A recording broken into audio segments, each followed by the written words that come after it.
عشرات من هؤلاء المقاتلين السابقين في صفوف تنظيم داعش هم من المغاربة والسودانيين، ينتظرون فتح أبواب هذا السجن، لكن إلى سجن آخر، حيث يتوقع أن يكملوا حالهم هذا في بلادهم بعد إعادتهم إليها.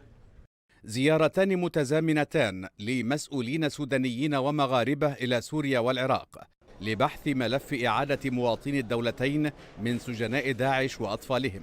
فالخرطوم تسلمت امرأتين وثلاثة أطفال من المخيمات الخاصة بعوائل مقاتلي التنظيم شمال شرقي سوريا، لكن الرباط تحتاج لمزيد من الوقت الذي يفرضه عليها عدد وانتشار مواطنيها بين العراق وسوريا.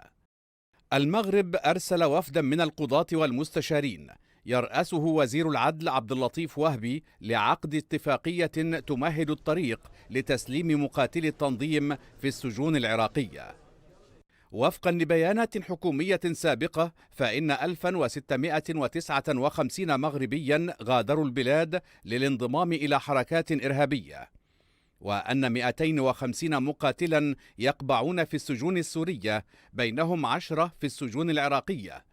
كذلك يوجد 400 قاصر في مخيمات البلدين، منهم 153 ولدوا في المغرب، والبقية في المناطق التي استولى عليها التنظيم.